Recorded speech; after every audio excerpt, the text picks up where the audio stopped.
Hi, welcome to another episode of Marching Towards Greatness.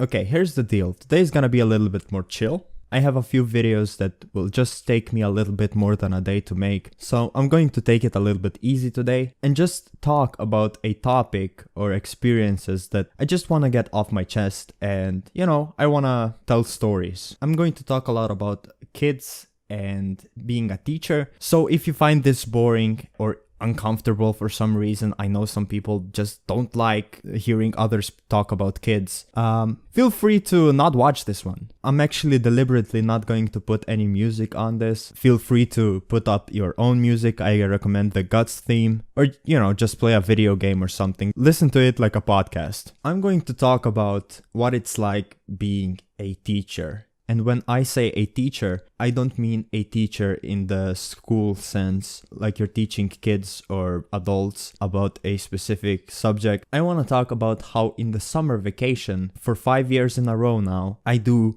quote-unquote charity work. And basically, I'm like a guide or some kind of carer of a group of kids who just want to go to the sea and have a fun vacation. Now, there's a lot that goes into that. It's not just looking over them and preventing them from harming themselves or doing anything bad, even though that is like the main objective. For 10 days, you're responsible for these kids. If any harm comes to them, if anything happens to them, the responsibility is on you. And it's not an easy task. It's a big responsibility. You might think, well, how the fuck are you a teacher? How old are you? You seem like a irresponsible guy. You're probably fucking bad at it. You'll be surprised to know that I am actually, as far as I am concerned, one of the best teachers for kids, at least for this purpose, that I know of. So how it goes is, you apply for the teacher role through the Red Cross Foundation, and in summer you get a group of up to 10 kids and you have to look over them for 10 days. We go to the sea in the country of Croatia, and your main objective is to look over them and take care of them and not let any harm come to them or let them do anything bad. But for me, it's much more than that. As a kid, I used to go there every year. We were kind of poor and Red Cross allowed me for that opportunity. And that's the first time I went to the sea. That's where I learned how to swim. And I made a lot of friends there. It was a very important part of my life and a place that I could go to and just be myself. Hang out with a bunch of kids I've never seen before from multiple backgrounds. Kids with all kinds of issues, and it was just a good place for me to be. That's also where I got a lot of my confidence with girls in the early years of my childhood. And the reason I have all these fond memories is because in the last year, when I was like 14, I had the best teacher in the world. And ever since then, I never forgot my time I spent there. So as I grew older, and I didn't have the opportunity to go there anymore as a kid, I said to myself, hell, let's go as a teacher and try this. So like I said, I've been going for 5 years now, and it turned out to be one of the most fulfilling, one of the best experiences and best way to spend my vacation.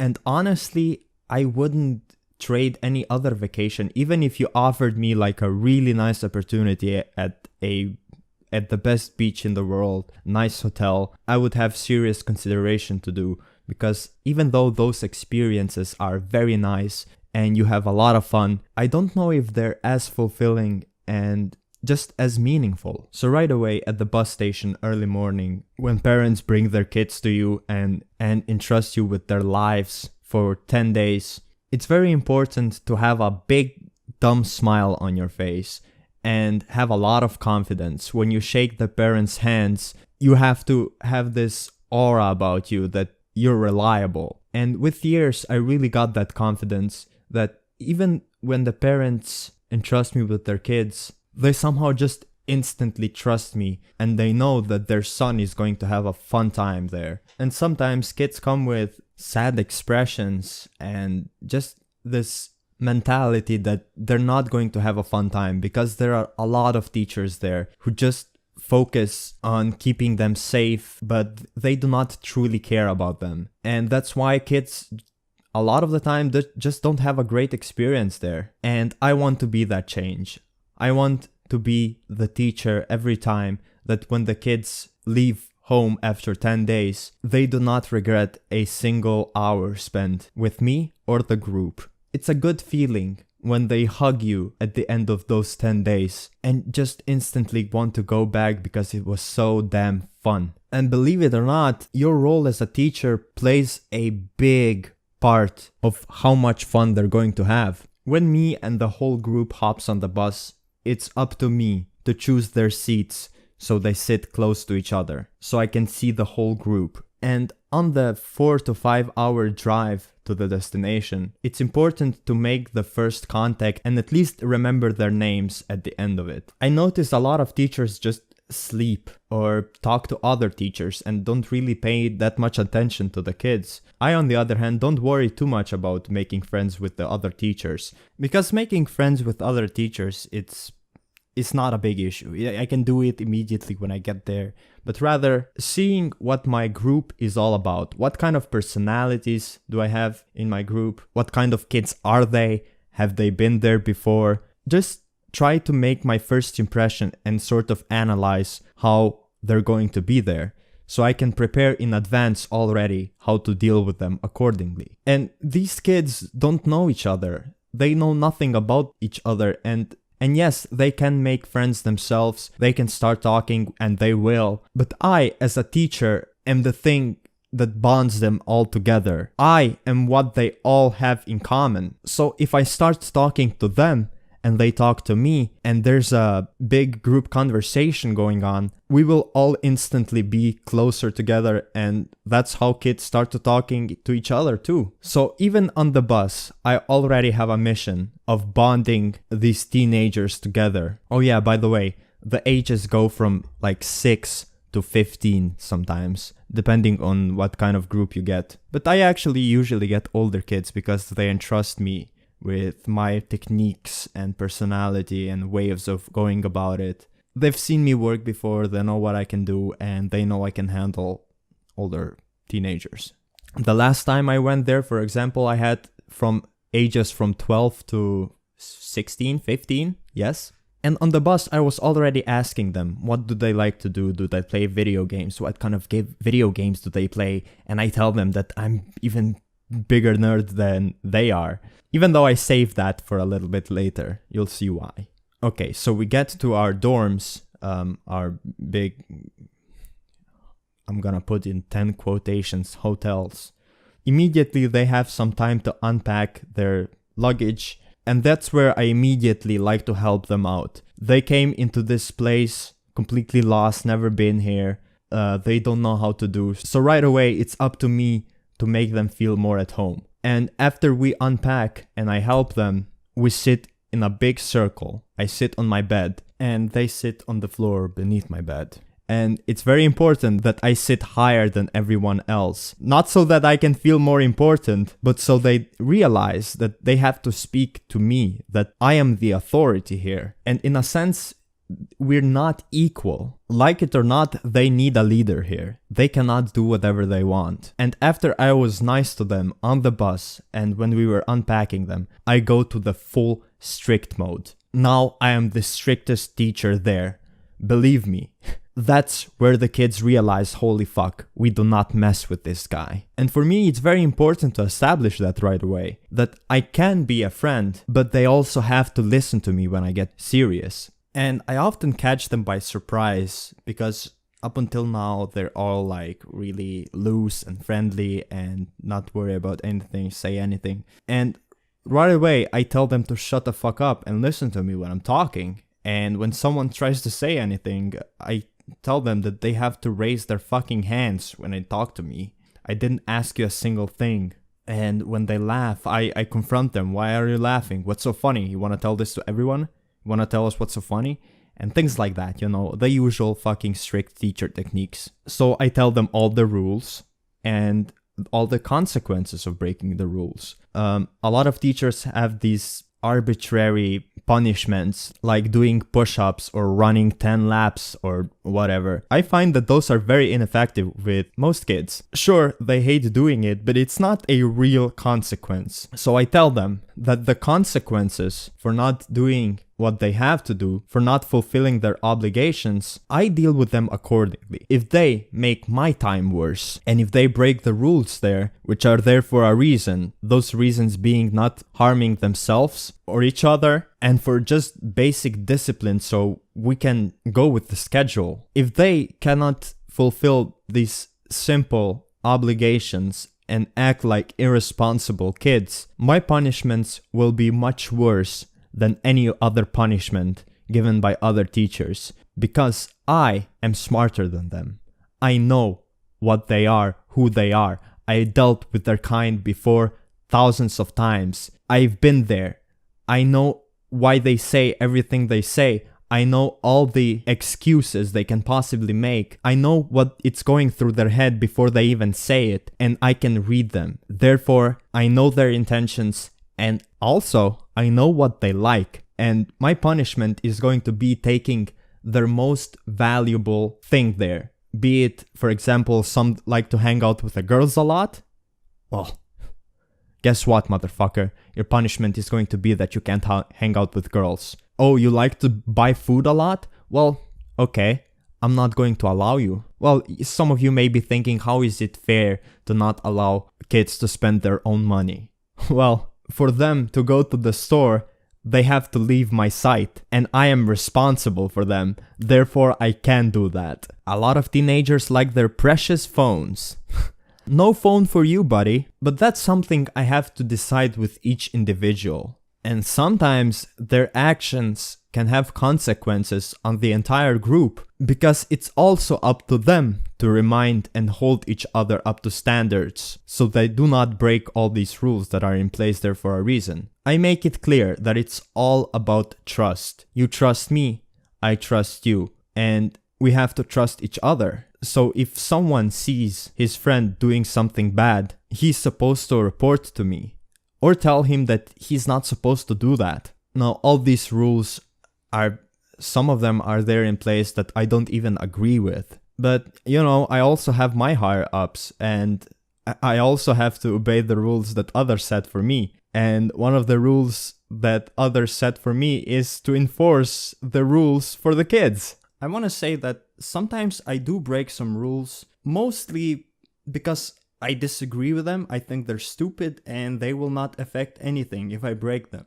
But those are the rules that only benefit kids. So if I break them, you know, my group is going to benefit from it. One of the examples is sometimes it's so hot during the summer that the whole colony, all the kids there, are forbidden to eat very sweet snacks and food because supposedly it makes them sick. And when I have older kids and I know they can handle it, I don't forbid them that.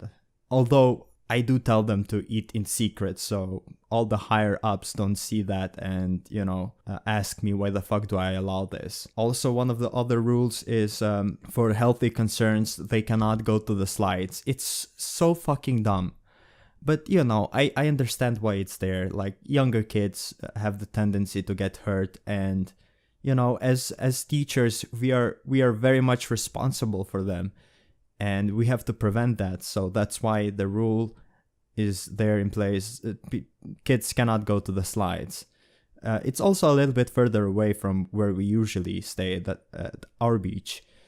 So I allow them. I don't care. I don't mind breaking that rule. And often, you know, kids thank me for that, because they know that I am risking myself and my integrity for their enjoyment, and they appreciate that, and they don't snitch, thank God. But you know, it's a rule I am willing to break because it's stupid and I find it useless, and it only limits the kids for no reason. Also, you have to understand this is a Red Cross thing. Like, they organize this, and this is meant for kids and teenagers to get more healthy. So, you know, that's why the health rules and everything are there.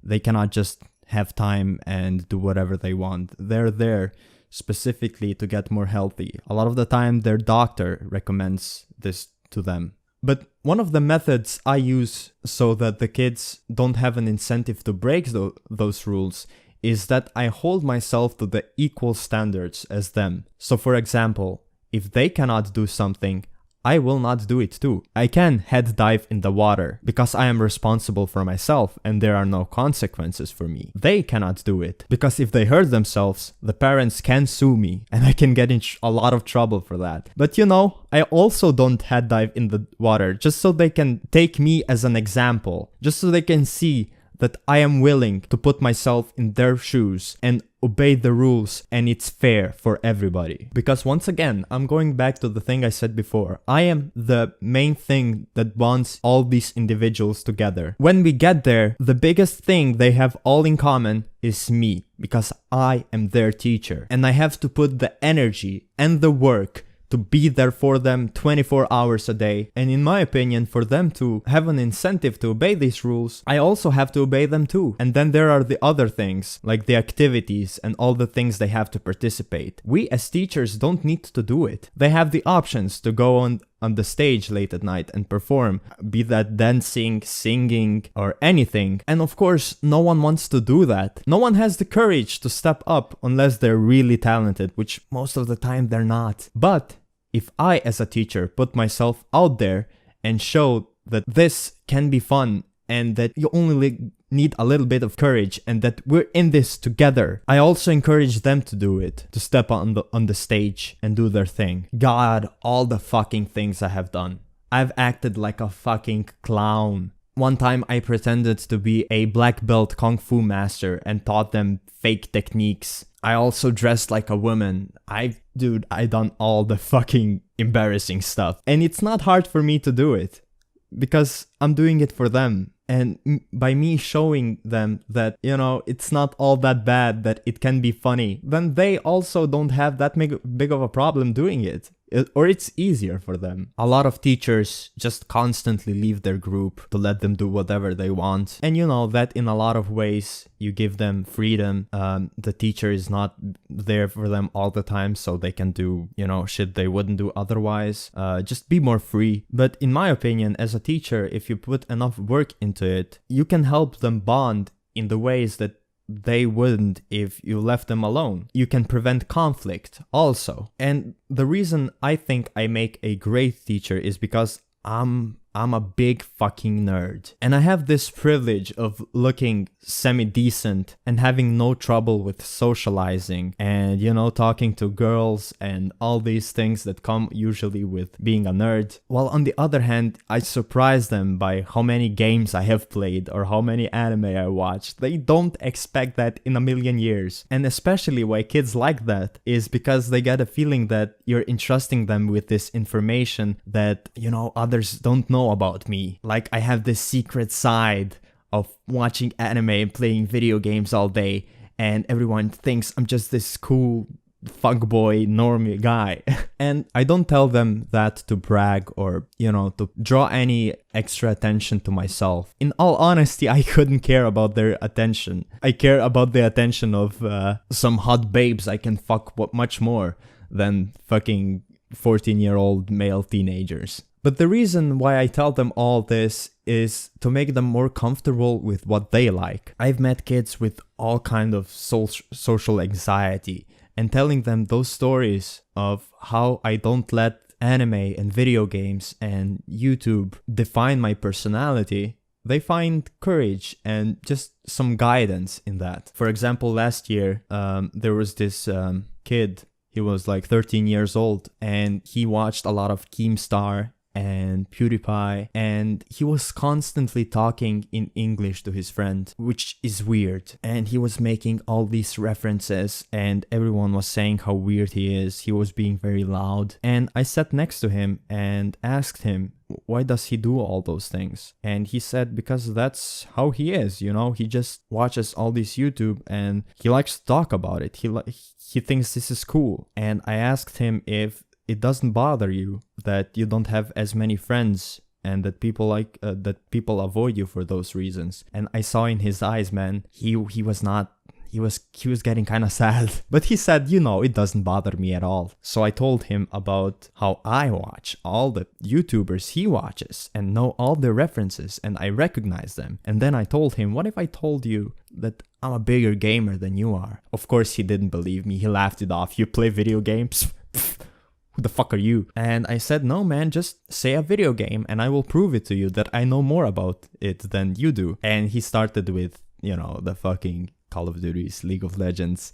And I just brought up some fucking facts that he probably didn't know about the development or the studios of those games or something like that to impress him. And then you start off with, do you know Dark Souls? And he's like, yeah, that's super hard game. And I tell him, yeah, that's my favorite video game. And it blows their fucking minds when they realize that a teacher who is always known for being this super cool guy who is liked by all the other people there is a much bigger gamer than they are.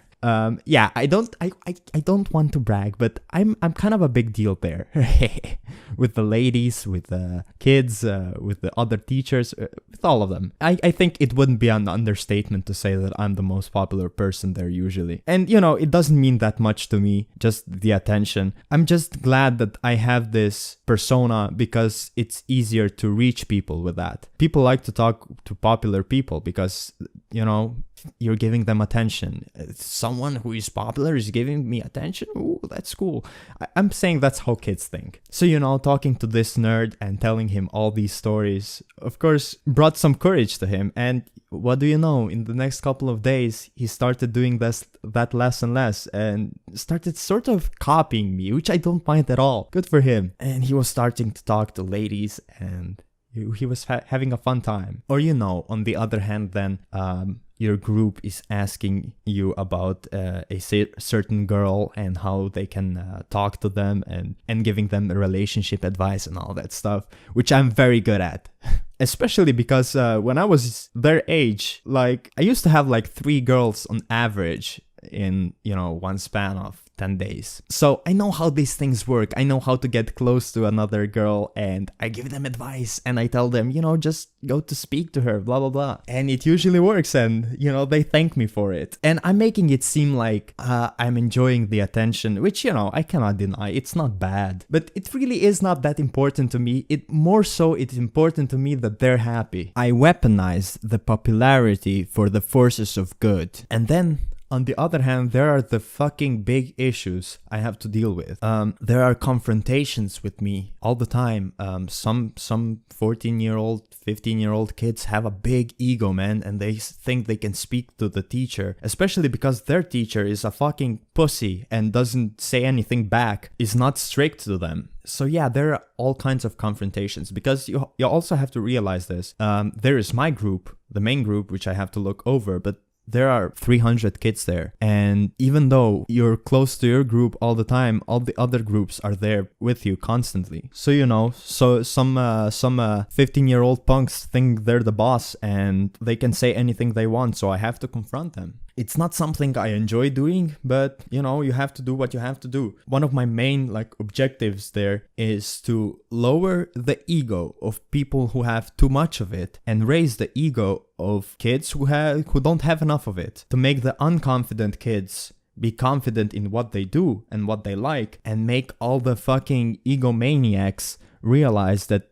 they're not that hot. And one of the big ways you go about it is just to prove that you're smarter than them. And how I go about it is that I predict their every word and everything that's going in their mind. I basically prove it that I know exactly what they're thinking at that situation. So when they address me by my first name and they don't call me teacher or mister or whatever they have to call me, I don't know how to properly translate that in English, but when they think they can just say my first name and call me by that, even though they never spoke to me before. I step very close to them. I look them right in the fucking eye, and it's hard for them to maintain the eye contact, so it's immediately like, hey, I'm talking to you. Look at me right in the fucking eye. So, then I force them to look in the eye, but they can still do that because they have a big ego. And I say, what did you call me? What did you call me? I said your name. Well, you're not supposed to call me by my first name, right? No, I didn't know that. And, that's where you confront them. No, you knew exactly what you call me. But there are all these friends right next to you, right? And all these girls, and you called me by my first name to show them how big of a big shot you are. And then I say something like, what if I told you you have to do like 10 push-ups right now in front of everybody? And they're like, oh, I don't want to do that. Well, if you don't want to do that, then address me like you're supposed to address me, okay? And don't act tough because I see every action you do. And things like that, just, proving that you're smarter than them and 2 steps ahead of them, and that their actions can have consequences. And the funny thing is that teenagers who do that try to become friends with me afterwards. They try to kiss my ass. But I have to set the limits right away.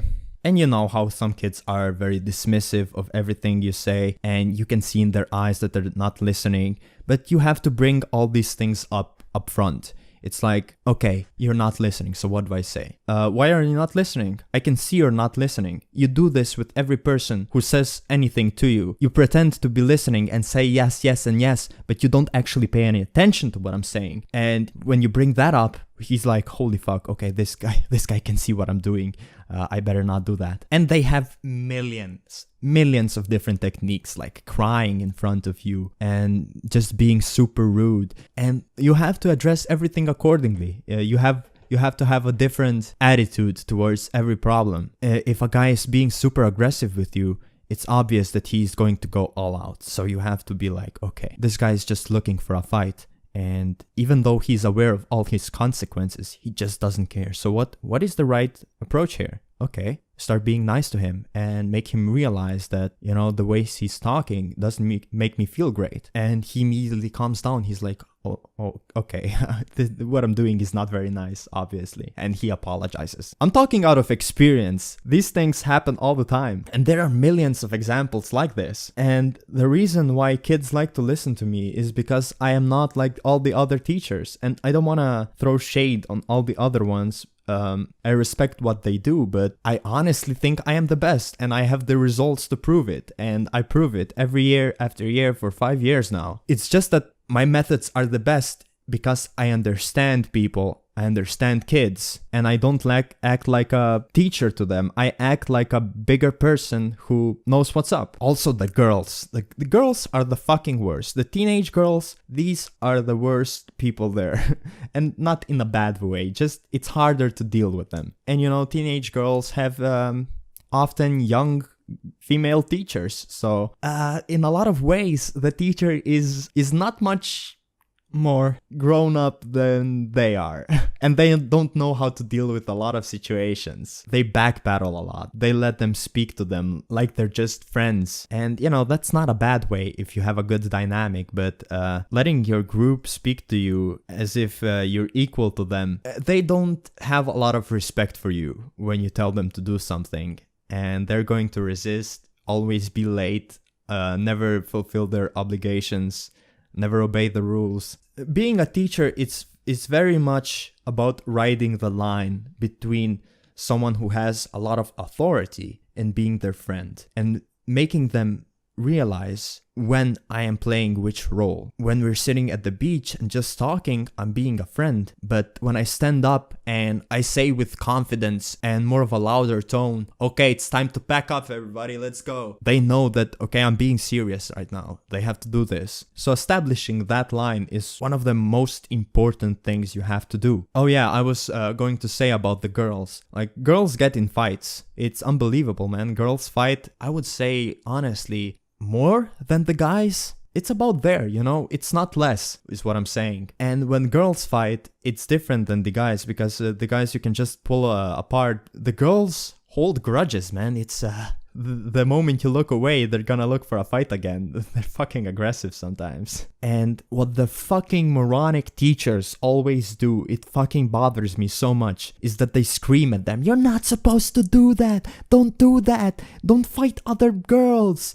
And it's like, don't you fucking see? This soft creature is very angry right now, and you're making her even more angry by screaming at her. So the teachers don't like this. They see this as intruding and, you know, taking their jobs away, but I do not care. I am not there for other teachers or to make them happy. So, you know, I pull the girl by the wrist. I go to talk to her somewhere alone, and, you know, I explain to her why the things she's doing are not very cool. Not even why they're not right, even though I touch on that too, but more importantly, why as a lady she shouldn't be doing that, and it's not very nice for her, and provide all the alternate solutions she can deal with those problems, and how she can become a bigger person. And man, a guy saying all those things to them, especially a guy who is somewhat attractive. Okay, I'm not gonna say I'm the most attractive person in the world, but I have that reputation there, so, you know, I'm not afraid to say that.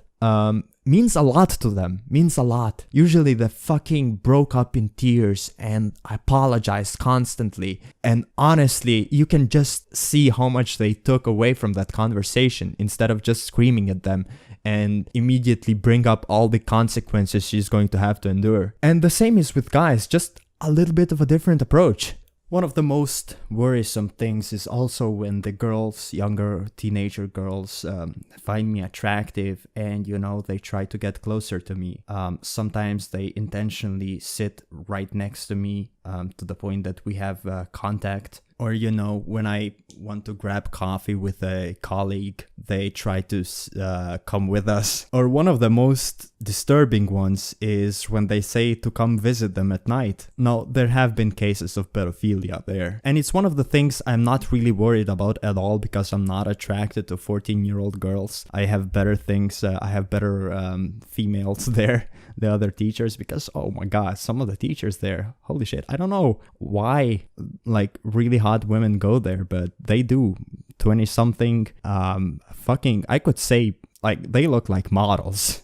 And, you know, I rather have fun with them. It's more so that I'm worried and I watch out because they can accuse you of pedophilia, even though you don't do anything. So, you know, when something like this happens, I immediately set the line. You cannot do that. You cannot sit next to me. Sit down there. Why? Why do you do that? Why are you so mean? No, just sit down there. You can talk to me from there if you want to. You cannot go grab coffee with me. Why not? Well, just no. I don't want you. And I'm intentionally mean. I don't care. I just want to set the line. You cannot cross it. Talk to the other 14-year-old boys. Leave me alone. For me, this is all about making a real change and having an impact on someone's life. There are a lot of ways you can find meaning in your life, and one of the biggest ways that everyone will say to find meaning is to have an impact on the world, right? To leave a footprint. And you can do this in a lot of different ways. Charity, you can become someone who is super famous and be influential, but you can also do it in smaller scope that is just as important, just not to so many people, right? But the people you have an impact on, it's gonna be a big impact, right? They're gonna take away something from it for sure. I will not say that I always succeed, but being there, having the opportunity to make someone's life better is how I find a lot of purpose in my life. And that's why this is one of the most important things I can do. I made guys who are way overweight for their age lose weight there. And it's not by being aggressive and preventing them from eating food. It's just these very subtle, very simple techniques of introducing competition into your group. This is something I learned from Koro Sensei from Assassination Classroom. I know, it's a little bit funny, but by making everything a contest, they strive to better themselves all the time without you enforcing everything. The skinny guys eat more because I make it a competition who can eat more. And the fat dudes eat less because it's just like they eat a plate and they have to come up to me because there are these long tables and I sit at the edge, you know, in the middle, so I can see what everyone is doing, and the food is in front of me, so they have to come up to me and they get more. And when these more chubby guys come for more, I just look at them and say, wasn't that enough? Do you really want to eat more? Just think about it. And, you know, they immediately sit back at their place with the empty plate. And I didn't even have to say, don't eat more or anything. I just had to make them realize that what they're doing is not very good. And also the other things like, they always grade the rooms by how clean they are. And, you know, it's like, okay, you can every morning fucking scream at everyone, the bed has to be straight. When I drop a coin on the bed, it has to bounce. Look at my bed. It has to be exactly like mine. You can say all these things and enforce the rules that way. Or you can make it a contest. Be like, you know, we can compete with everyone. We're gonna have the best fucking room in this building. And they're like, hell yeah. You know, it takes a little bit to convince them, but when they see the benefits, when they can brag to the girls how they have a better room than they, and, you know, just little things like that, they have more of an incentive to do so. And I make everything a contest. I bring the competitiveness out of them. And that's because I am competitive myself. You might notice that in this video, in this very video alone, I try my best to be the best teacher out there. It's not a contest, it's a contest for me, motherfucker. If I see you doing something better than me, I'm gonna work harder to do it better. I pick my battles. Of course, I don't compete in everything, but, you know, just in general. Also, one of the stories is this one kid, he was 14, he was a smoker, he was smoking, and on like the second day, he comes up to me and tells me, okay, can I go to the store and buy some food? And I let him. You know, he's old enough, he knows what he's doing, and the store is like, what, 200 meters away. It's not very far, but next to the store there are like a couple of bushes where you can hide, right? And I already saw in his eyes like some kind of guilt that he's not saying that just to go to the store. But, you know, I let him. And, you know, it's hard to keep track because everyone constantly leaves and everyone tells you, because I have this rule that wherever they go, I will let them go there as long as they tell me. If you're going into the water, okay, that's fine. That's why you're here. Just let me know so I know where you are. I am responsible for you. And if we go somewhere, or if the higher up person comes up to me and asks me where's your group, I know where everyone is. And it's a little bit hard to keep track, but you have to do it. A lot of teachers don't have this policy in their group, and they just kind of let them do whatever. But, you know, I am better than them, so of course there's one extra thing I have to keep track of beyond just being on schedule, being on time everywhere, every time, and, you know, all the basic shit, which there's a lot of. So the next day, this kid comes up to me at the same hour. Somehow I remembered it. And he said the same thing, except this time I didn't let him. Instead, I told him to come with me. And I went into a place where there's not a lot of people, and I told him to empty his pockets. And he empties his pockets in a way that he grabs whatever he had in the pocket, and he had it in his hand, so it wasn't very visible. But I saw that, I noticed, of course, I'm not dumb. And without even seeing what's in his pocket, I was so sure. I was just like, okay, give me the cigarette. He gave me the cigarette.